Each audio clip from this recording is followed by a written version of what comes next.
in wrapping up today, I'd like to ask you, if you had one dream in terms of how technology could impact the humanitarian side of Rotary, from what you've heard today, what would that be? How would you bring it together cohesively in terms of a glue for Rotary? I think technology for us here and AI and all the emerging technologies are just starting. We're just scratching the surface, I believe. And for humanitarian service, we have to seize the opportunities as they emerge and as they grow. Africa, for example, is still a green field. And I believe we are in the right time to start. We are a continent that, as our colleagues have said earlier, of a younger generation. Average age is 19. We have massive population, talent, tech talent is abundant. There is a lot of work going on for digital literacy and competency in technology. So there is plenty of room where humanitarian service can merge and marry technology for a better Africa, better well-being, better Rotary projects.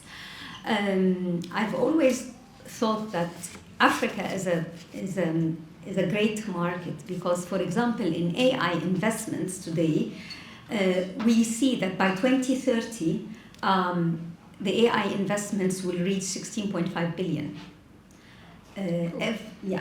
FDI is flowing in the field of AI massively into Africa with leading countries such as South Africa, of course, Egypt, Kenya, Nigeria. So there is plenty of room. It is time that Rotary takes this seriously, as we were saying earlier today, that technology has to play a role in humanitarian service and it cannot stay away from it. Fortunately enough, we have created together the AI Rotary Fellowship, and we invite you to join us and to be part of this growing community because we believe that humanitarian service can be done better, much, much better if we invest in human capacity and if we run our projects through technology. Imagine, like our colleague was saying earlier, the shelter box. How can the shelter box do their service better? They need the real-time data, and it has to be clean data, factual data that can help them and assist them reach and prioritize the service they give, whether it's water, whether it's tents, whether it's something like this. So first responders as a shelter box are a very good example of technology being implemented.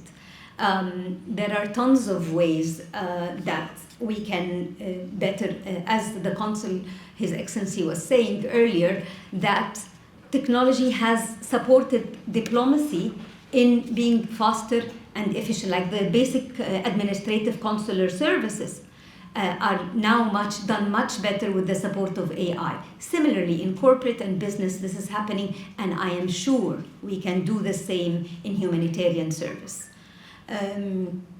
It is not far away, and I think we can invest in our youth, we can invest in our data. And Africa is a greenfield continent now, and it is high time that we optimize on such data and build it and create it and support other institutions and partner organizations to do it. Before I ask you the question, because I know you will build on what I'm going to say, but I want to refer to a great project that, for example, the District 2451 of Egypt did in 2018-2019, that while this project was under execution, I was going crazy and I said, we need data. We need to optimize on our work. We are benefiting communities with magnitude, large numbers. So I will share with you briefly what is this project, and let's think back and see how can technology interfere at each and every process to make this to serve better the communities we serve. So, Abdul Hamid, would you like to tell us about Egypt's floating hospital in a nutshell, quickly? It's okay. I'll say it. Okay, but I mean, we need a fair chance. But to ask her the follow-up question. Egypt had a floating hospital. It was a project in 2018-2019, and it served the mother and the child. This was a cruise ship that flew up the Nile from the farthest governorate in Egypt, which is Aswan, all the way for 2 months till Giza, where the pyramids are. This floating hospital had all services serving the mother and the child, from the basic diagnosis and inspection, to pharmacy, to lab work, to eye, stomach, all types of work, even referral to the next step, which is operations somewhere else in a mainstream physical hospital. So for 2 months,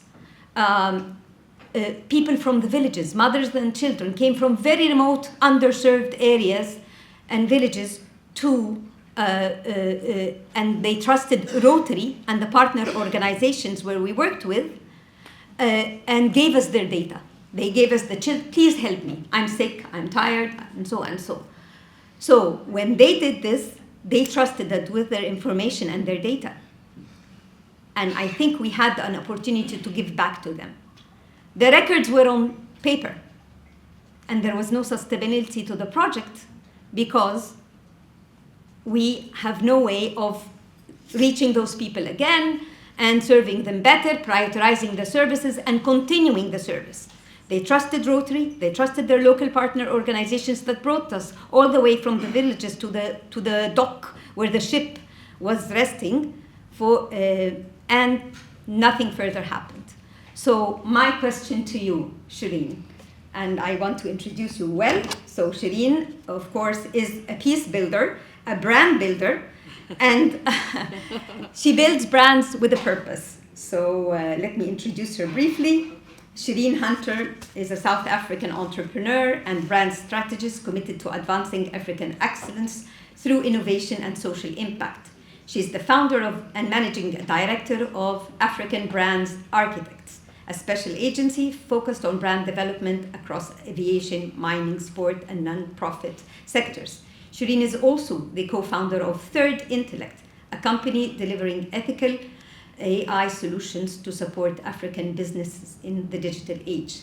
Alongside her business achievements, Shereen serves as the public image chairperson for Rotary District 9400 and has completed 3 consecutive terms as president of the Rotary E-Club of South Africa. So Shereen, can you share an example of successful humanitarian project, either inside or outside Rotary, where AI has made a measurable impact? Thank you. Thank you. I'm going to try and do it in 2 minutes. What I want to say is you don't know what you don't know in Rotary.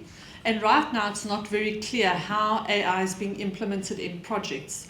But what I can say is that Rotary is deep diving and exploring in AI, and where we see this, and we see this because these are the countries that are making themselves visible in terms of the internet. In terms of public image, the USA is definitely leading in terms of content creation, global workshops, newsletter, social media, and event materials. We know this because that's what the stats say online through artificial intelligence. Remember, you can be doing great work, but if you're not publishing that work online, there's no way to measure or monitor it. So my call to action today is please, at the end of the session, the great work that you are doing, please publish that work and create the linkages to AI so we can track your success and recognize you for it. Another country which you may not be aware of is New Zealand. New Zealand is doing amazing work in terms of AI club operations, making great use of innovation through chatbots, asking questions like, what is the probability of success for this person who I'm onboarding as a Rotarian based on their CV and also our club business plan? You can ask AI that. And how to direct your members. Very interesting reading. They publish a lot of work online. Go and have a look at what's happening in New Zealand. They also do a lot of academic writing about donor prospecting. Very interesting information coming. And then thirdly, in terms of ethics and a lot of ethics, Tunisia. Competitions being held in Tunisia and the youth very active in terms of Rotaract and what they are doing in Rotary. So these are the districts and the countries and the clubs that have made themselves visible. That's as much as I could say about that. And I'd like to close by just telling you a little bit about Mariam. Mariam Fayez, founding member of the Rotary Club of the 6th of founding member of a Rotary Club and partner to PDG Abdul Hamid Al-Hawa. Mariam is a communications expert in government relations and affairs and has consulted and advised governments in Egypt. Since 2000, she has advised Egypt's ministers on communications and information technology and on public and media affairs. She is the mum of Sammy, 29, and Sharifa, 27. And most importantly, Mariam loves cats. Thank you, Mariam.